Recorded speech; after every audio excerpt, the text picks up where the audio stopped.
Pilsner? Yeah. What? They haven't changed it. They just put P word on it. It's not like 1986. Yeah. What's the difference between a lager and a Pilsner? Well, I thought Pilsner had to be like made in a certain part of the Czech Republic. I don't know. No, because it's about Veltins is from Germany, isn't it? And that's a Pilsner. Yeah, at least like the hops had to come from Isn't there. Tuborg, where's Tuborg from? Because that was a Pilsner. Copenhagen. Is that even still going, Tuborg? Yeah, Yeah. Copenhagen. Yeah. You go to Copenhagen, Tuborg's everywhere. Wow. It's like Carling, yeah. Used to be an advert, didn't it? Tuborg. Used to be the advert, yeah.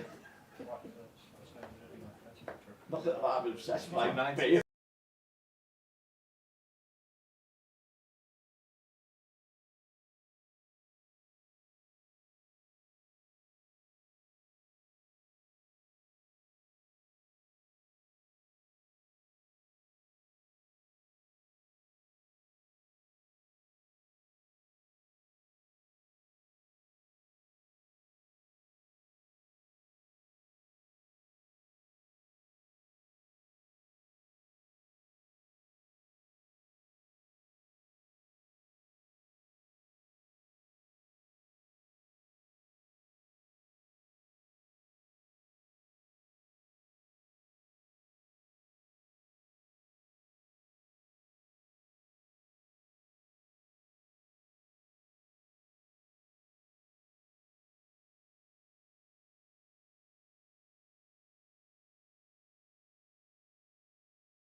hard work.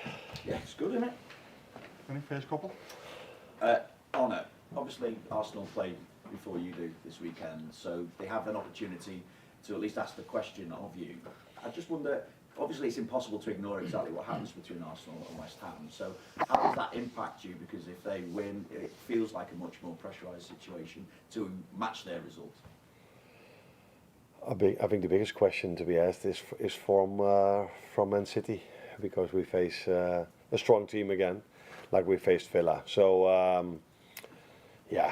Arsenal plays before us, but we know that doesn't make the game easier or more difficult that we have against City. We know we have 12 games to play, and Arsenal has 13 games to play. And if we constantly look at Arsenal or what other teams are doing, that would not help us. So we know already how difficult it is to go to the Etihad. So we don't need Arsenal to get involved in that even more. Yeah, I mean, it's the last win in the league came in 2015. Obviously, Liverpool have won in the Champions League since then in 2018. So what are you expecting, though, from City? Because they've had a disappointing season. They've had that disappointment in the Champions League and obviously fighting for points to make sure they're in the Champions League next season. Yeah, what I always expect from City, since Pep is there.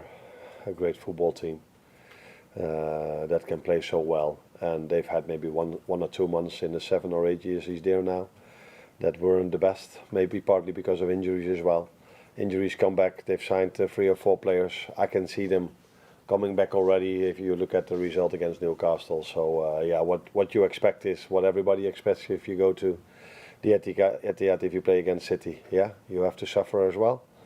And work really hard to keep them away from your goal, because they are so good in ball possession. But yeah, they face a strong team as well that haven't lost for 22 games now. Can I just ask about Darwin as well? Because there was so much attention on that one miss last night, how do you deal with that with Darwin himself to make sure that he doesn't suffer too much because of it? Oh, I can accept every miss, especially from a player that has scored 2 very important goals against Brentford, that scored for us in the home game against Villa. I would prefer him to score, but the word chance says it all. It's a chance, so it's not 100% sure that the ball goes in, and players miss chances. That I can accept. But what was a bit harder for me to accept, that his behavior after that chance, and with behavior I mean, I think it got too much in his head, where he wasn't the usual Darwin that works his ass off and makes sure he helps the team. I think he was too disappointed after him missing that chance, and maybe we will never know, we will never find out. That's why he was just a fraction short the moment afterwards. I always truly believe that it's always the best to have Wata's mindset. And what I mean with that is that for the whole season he doesn't complain, keeps on going, and wherever we need him he's ready. And that is very difficult. There are not many players that can do this.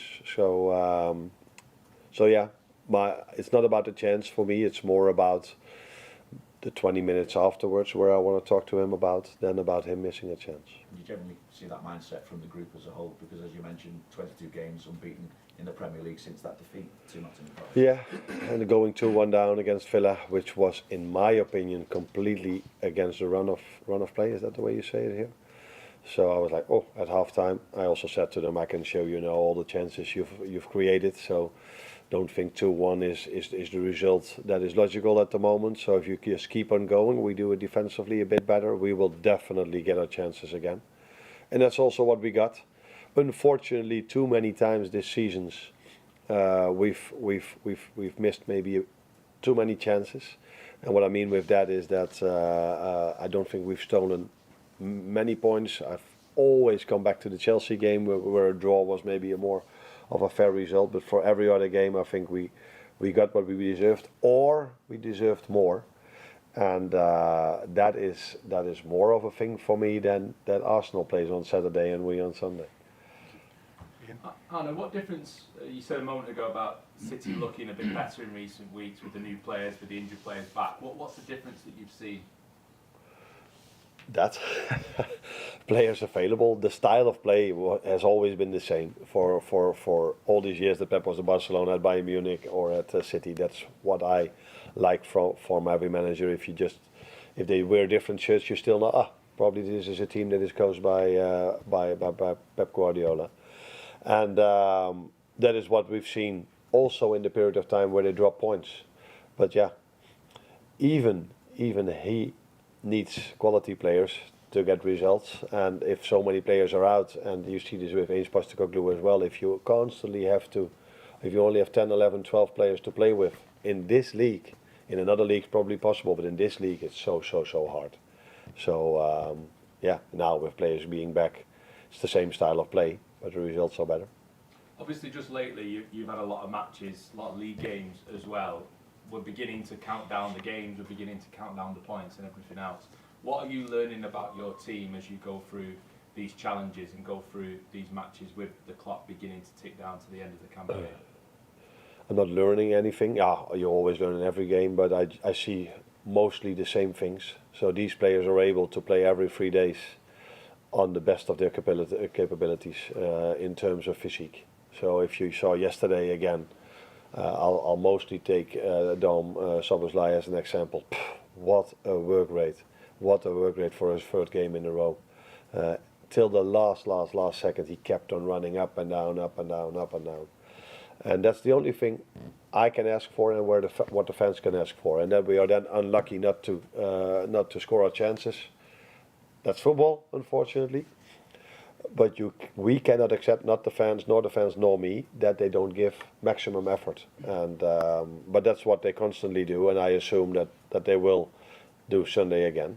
But you never know the outcome, because we face with Villa, with Everton away, also difficult opponents. The fixture list for us now is a few difficult ones in a row. Yeah, that's what you have to accept. The good thing is that we are not behind someone. We are still number one, and yeah, that's the good thing if you go into a run of games like this.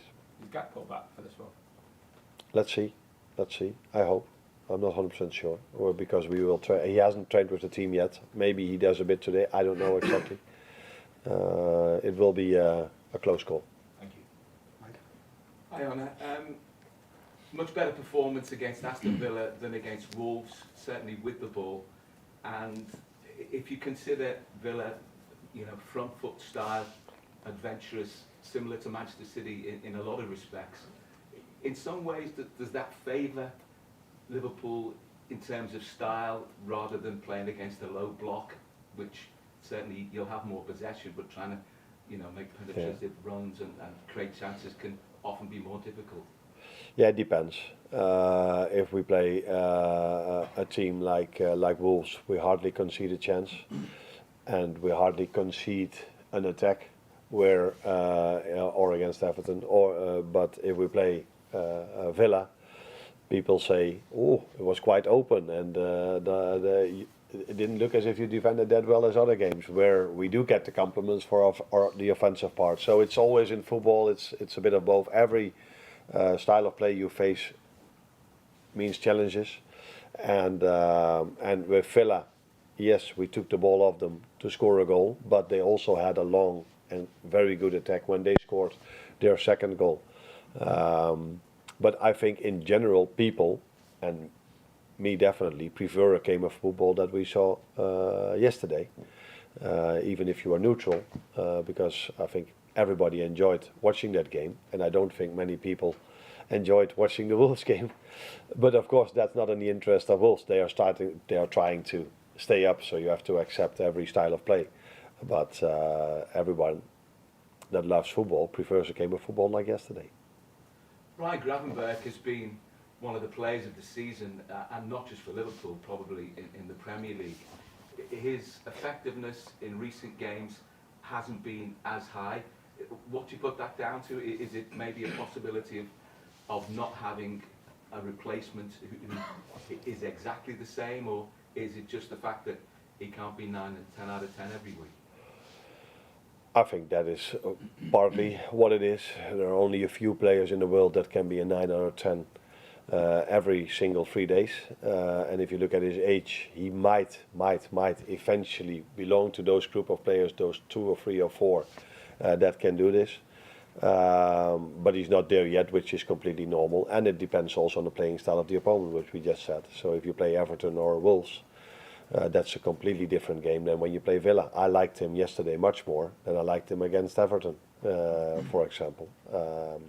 So yeah, it's not always as simple as the form of a player or how many games did he play, but yeah, that's 9 out of 10 times the most easy reason to give, and instead of diving into it and look at playing style and look at certain other things. Hi, Arne. I know you touched on Cody Gakpo. Are there any other team news issues you're having to contend with? And I appreciate it's only 12 hours since you last spoke. Is there any clarity on Conor Bradley? No, he still has to come in. So we don't know yet, but he will. I would be completely surprised if he's involved in the Sunday game or the Wednesday game against Newcastle. So you can assume that that's not going to happen. Joe Gomez had a surgery for his hamstring injury, so he's out for a long time. He will be back maybe just before the end of the season. And then, of course, these two players are not injured, but they come back from an injury, and with Jota and Trent. So that's also the reason why they don't play 90 minutes 5 times in a row in 15 days, because that would be a big risk. We could see this yesterday with Conor Bradley. Just also on Darwin, going back to Darwin, obviously he's got in his head a bit, potentially, that miss.